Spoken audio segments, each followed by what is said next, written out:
Alright. The introduction. My name's Davion. And I used to like to read, but then I stopped reading because, life kind of happened. And so then now I got back into reading. And then now I'm gonna start a channel. It's called Welcome to Reading is Fundamental. And I'm gonna be reading books, smoke me a little blunt, and probably read a chapter or so, whenever I feel like it. And y'all just kind of just stay tuned to, when I post another video. The book that I'm going to be starting with is called The Art of War by Sun Tzu. I'm probably not saying that last part right, but either way it goes, show him his respects. That's going to be our first novelty of the channel. Yeah, let's get right into it. Got any book suggestions or any ideas that you would like to hear me read upon, just leave a like and a comment and all that good stuff, and I'll get back to you when the sun shines. But ready to smoke? It's my girlfriend. We're gonna be doing a lot of these things together most likely, but she may pop her head every once in a while, but she's here too.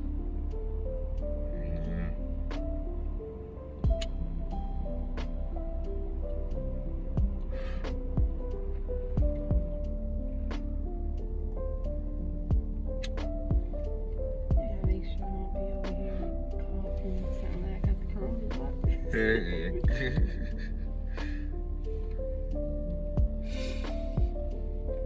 Yeah, because you will get kicked out. Upside down. Alright. So, The Art of War. Sun Tzu said, "The art of war is of vital importance to the state." Basically, and I'm going to be breaking down what I read too, just so everybody can kind of understand what's going on. But just off that first sentence alone, the art of war is of vital importance to the state. Basically, he's meaning, like, the art of war is important for the country, for where you're from, the people, the nation, things like that.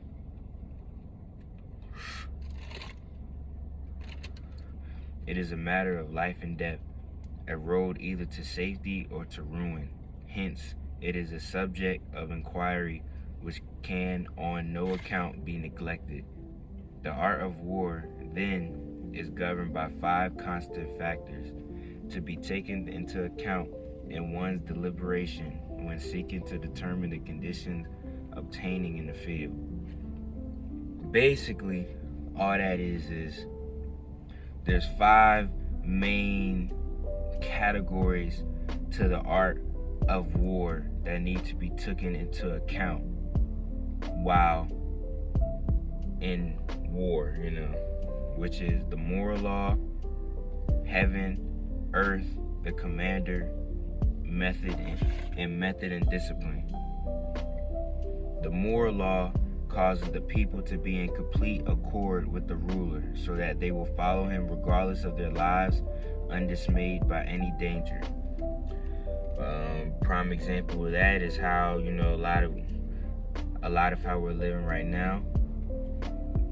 The moral law, morally people have the same moral values based off of what the ruler, people that we don't necessarily see has decided to, put or stow upon us.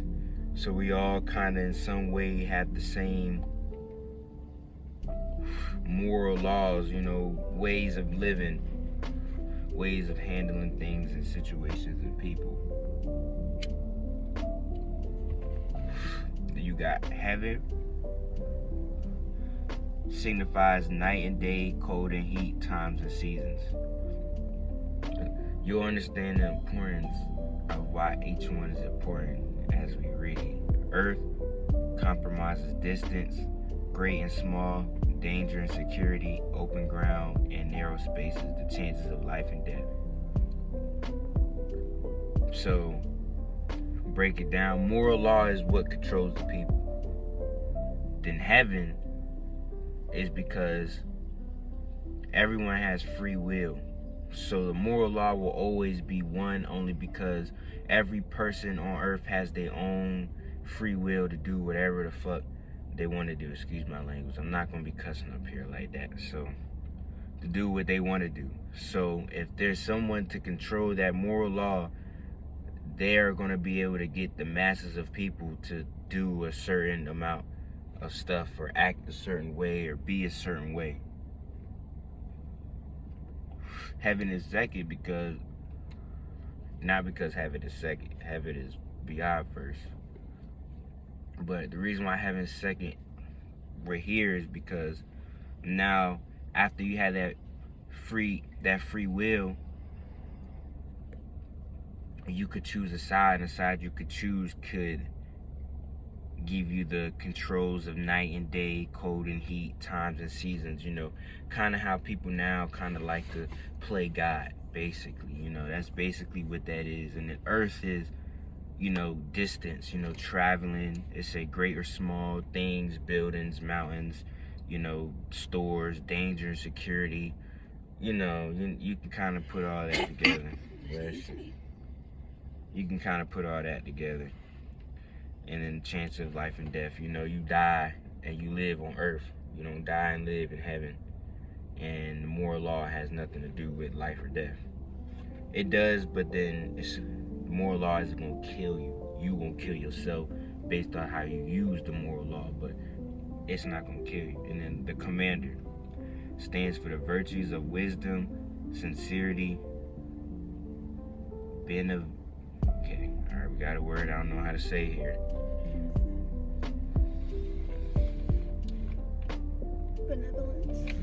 Benevolence, courage, and strictness. Commander, the person is going to have the control on how things are done. By method and discipline are to be understood by marshalling, which is marshalling, commanding, teaching, of the army in its proper subdivisions. It means putting everything where it needs to go. Certain people could do certain things that other people can't, stuff like that. The graduations of rank among the officers, the maintenance of roads by which supplies may reach the army, and the control of military expenditure. Basically saying how they're going to function. So the method and discipline is, how are we going to function as an army? These 5 heads should be familiar to every general. He who knows them will be victorious. He who knows them not will fail. And then even with knowing it, it's how you use it. It's not just about knowing it. Everyone can have a certain level of power, but it depends on how you use it. If you don't know how to use the knowledge that you have the way that fits you best, you're not going to be as powerful as you could be, or even victorious. Like they said, you could still fail as well. Therefore, in your deliberations when seeking to determine the military conditions, let them be made the basis of a comparison in this. Okay, all right. Basically, it is not a real military. This book is not about how to run a military, how to have an army and have a whole bunch of people who tell them what to do. It can be applied with life. You got to learn to take certain things, and even though it may say military may be your family. Thinking your family could be your little military. You got your soldiers, and you got your generals, and you got your little kids, and your wife and your kids, and y'all all work together as one to accomplish a certain goal. That could be a little military. Military could be, your co-workers at work. If y'all had a close bond like that, y'all can set something up, or y'all can work together to something and put y'all powers together and make something bigger than what you're used to. So This is a 7-list breakdown that kind of determines victory or defeat. Which of the two sovereigns is embodied with the moral law? Basically, what that's saying is, you got two people. Let's say you got two people at war, right? The book's about art of war. Which of the two has a moral law and how they're using it? That's the first thing, like I was just talking about. Which of the two generals have the most ability? Comparing yourself to a certain situation. Think of yourself as a general and think of everything that you go through, all your problems in life, as a general as well. So it's you versus that. You versus life. General versus general. Which one has the most ability? Which one can do the most in life? Which one can make the most out of something? It should be you. With whom lie the advantages derived from heaven and earth?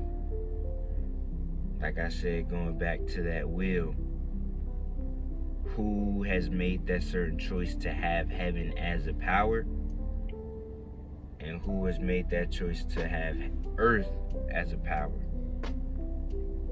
Because that can make and will make the difference in the outcome.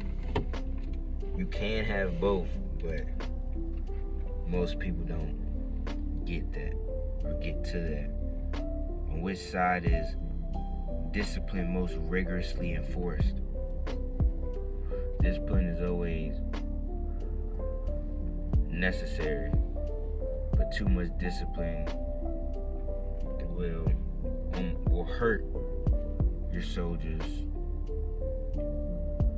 at a certain point more than helping them.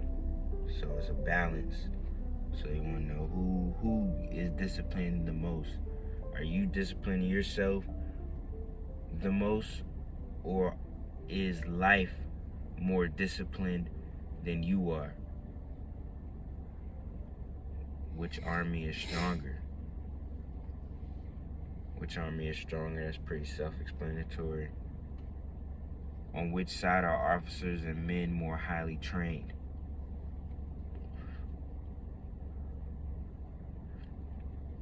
Is your mind highly trained?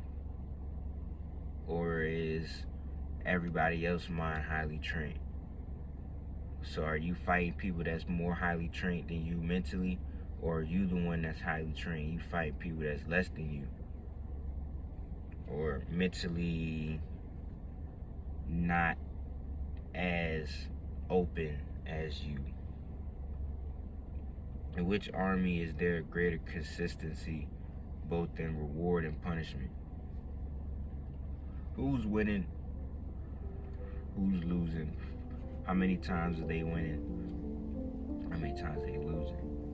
If you going up in battle or to fight somebody or any type of situation and they always win, they're usually a winner, you're going to have a different type of fight, just because now their mental is coming from a different space because they used to winning. So they looking at you as the loser already. So you may have to take an underdog approach. Or are they losers to where you could take advantage to they not even that confident in themselves because they're used to losing, but they're willing to step up, that you can play this kind of antagonist role and have an advantage because they have a losing mindset. While heeding the profit of my counsel, avail yourself also of any helpful circumstances over and beyond the ordinary rules.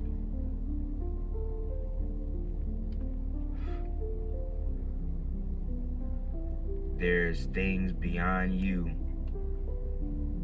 and your understanding that can help you achieve certain things that you've never really felt like you could achieve if you're open to being helped by it.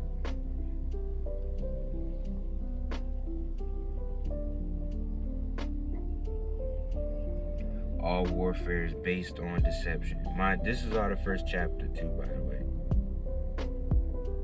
This is all the first chapter. We about to be done. All warfare is based off deception. Life is based off deception. Everything is based off deception. You wanna be to. There's times in life to where if you want to advance, you have to use a level of deception to do that.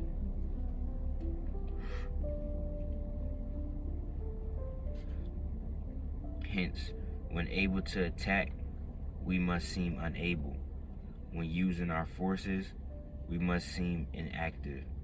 When we are near, we must make the enemy believe we are far away. When we are near, we must make the enemy believe we are far away. When we're far away, we must make him believe we are near. Get the point. Deception. Hold out baits to entice the enemy.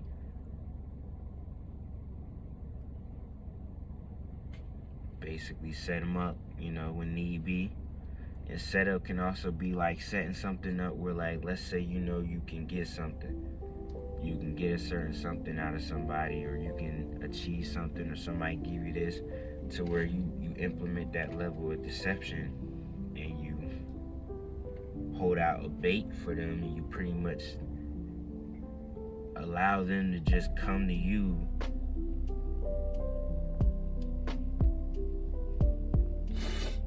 with whatever you wanted them to have.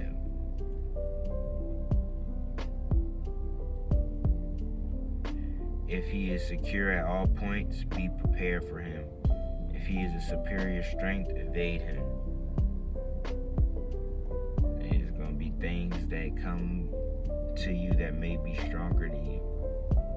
Know how to fight against something stronger than you. Know how to fight against something that's your strength, and know how to fight against something that's weaker than you. And that doesn't necessarily have to mean like fighting, like we gonna knock each other out, but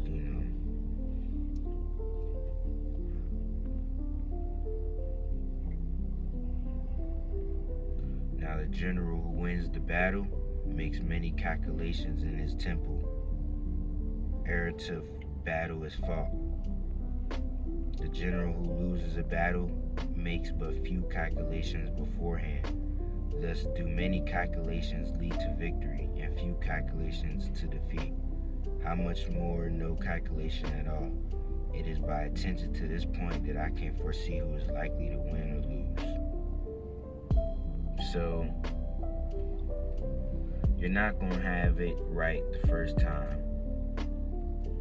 The easier you are to be able to change what you felt like was your perfect plan, the easier you are to victory. The harder you stay with what you feel like works, when it doesn't work, it leads to defeat. And that's chapter 1, Art of War. That was called Laying Plans. So I hope, from this you're able to do a summary, basically, of everything from start to beginning, what we just read or heard.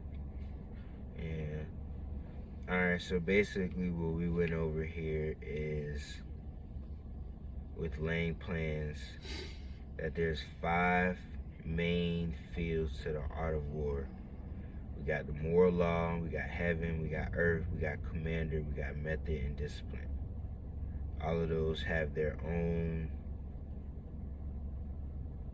set of boundaries that kind of correlate with what you're able to tap into depending on your method of war, for lack of a better word. We got moral law, which is pretty much the correlations of people's thought and how they perceive and take in the world. You got heaven, which is basically the things out of your control but could be in your control, like night and day, cold and heat, time, the And you got Earth and all its earthly things, and Commander, which is who's running things around here, and method and discipline and how you run it. So with that, there's also 7 ways that we talked about, but I'm not gonna get into all that part. Some parts y'all gonna have to rewind and stuff, but I'll summarize, the important stuff. But there's pretty much methods to understanding how to win and how to lose, basically. And winning has its methods, losing has its methods. And it all can be calculated before you even start your battle. And it could be with life, it could be literal battle, it could be literal war, it could be whatever the case may be. So that's kind of what I got out the first chapter for myself personally. So that's kind of what the perception of the chapter, how I wanted to get it out, because I don't know how people read, so I don't know what you would have took from reading this. But what I wanted you to take was that. So, Art of War, Laying Plans, Chapter 1. Chapter 2 will be coming soon. And, yeah. Any last words? I'm learning too. Yeah. Like, comment. Eventually y'all subscribe. I know how y'all be with that subscribe button and that like button too. I mean, I be stingy too a little bit with that like button, I ain't gonna lie, but at least I like sometimes. So if you're smart, you don't like. If you're not smart, you're not gonna like. yeah. Alright, reading is fundamental.